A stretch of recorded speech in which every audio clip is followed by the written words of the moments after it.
Hi guys. Hey, How y'all doing? Good. how have you enjoyed Comic-Con? Whose dog is this? Hello. I love Comic-Con. It's really nice to be back. This is my 9th one, and I'm sure it's all your 9th or 10th or 11th or 15th ones. It's really nice to be back. Can you talk a little bit about your character in The Gifted? Because he's very conflicted, isn't he, about what occurs with his children and how that unfolds. I was really drawn to the idea, having spent a couple of years away from genre, wasn't in a hurry to come back, but when I read the script I was really excited that I was playing somebody without power, somebody who was an ordinary man who was affected by this. And what's interesting about him, as you probably know, is that he is a prosecutor of, within our world, mutants are fine to live alongside humans as long as they don't use their mutant powers. If they use their mutant powers to detrimental effect within society, government prosecutes. And somebody like myself prosecutes on behalf of the government and takes that person out of society and puts them into a detention center. And I was very drawn to that. I think I've gone off topic a little bit. What was your question? No, that's exactly it. The fact that then what happens with his children happens, so he's Yes, very conflicted. right, sorry, yes. Yeah. And so I was very drawn to the idea that this person who has all these beliefs and he thinks he's doing the right thing. He doesn't think he's he's not a bad man.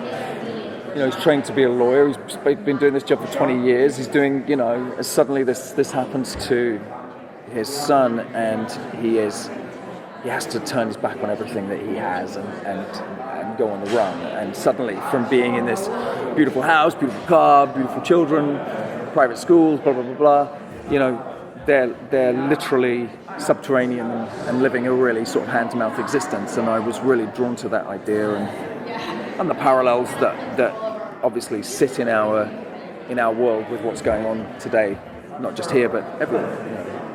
Have you been familiar with the X-Men franchise beforehand? Were you a fan, or? I was very much when I was a kid. I read the Beano, which you all know about, but I also read SpiderMan, and so my favourite characters were always the Spider-Man. It was always Spider-Man stuff. I loved it. When that first Tobey Maguire film came out, I was it was amazing. I thought I could fly again. It was amazing. So I obviously knew about the X world, but it wasn't necessarily what I had consumed.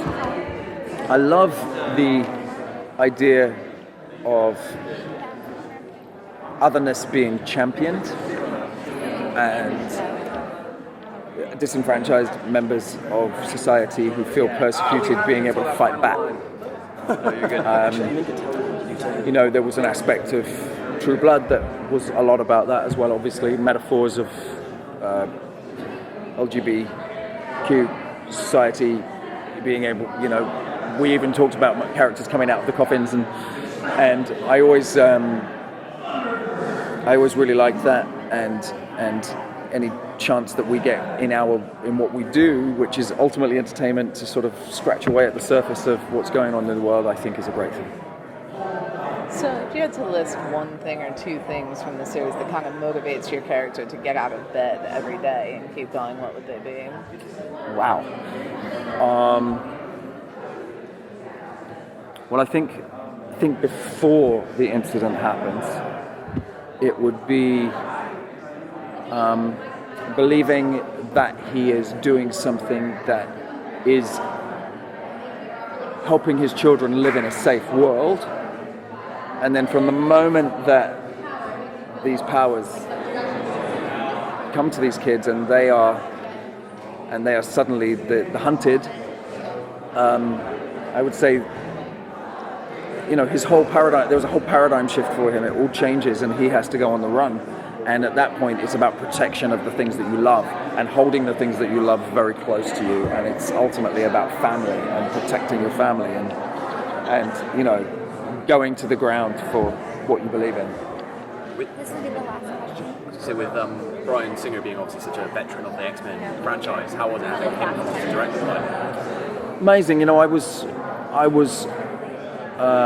just a huge fan of Usual Suspects. I loved Apt Pupil. And I'd heard many stories from my wife about what it was like to work with him. She is a big fan of Bryan, and he her. So I'd met him a few times, but I'd never got to work with him. I'm a director myself, so I was really fascinated about how he was going to throw the camera around, what he did differently, and just like sitting next to him and just wanting to sort of just like be like this kind of sponge.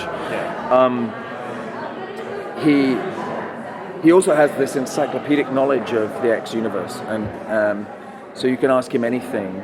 He'll also, he has this ability. Sean talked about it yesterday during our panel. He has this ability to be. He will literally go. Reed wouldn't put that there. Reed would put it there because he'd want there to be an expansive reason as to, every single minutia had a reason for being, but at the same time, he's unbelievably objective, and that little thing that he's done will play out weeks later, and it's amazing to watch because Matt had been through many drafts by the time we sat down and wrote and did that script, and yet would be there, and Bryan would say something like, he can't say, I'm going down to the shops and I'm getting a thing, because later on, when we see him, in episode 7, if he's got both those things, it won't work within the, and and sometimes you think he's not really paying attention to that small stuff, but he'd pick up things that had been completely missed, and it's extraordinary to be around when somebody is that kind of savantage, it really is fascinating.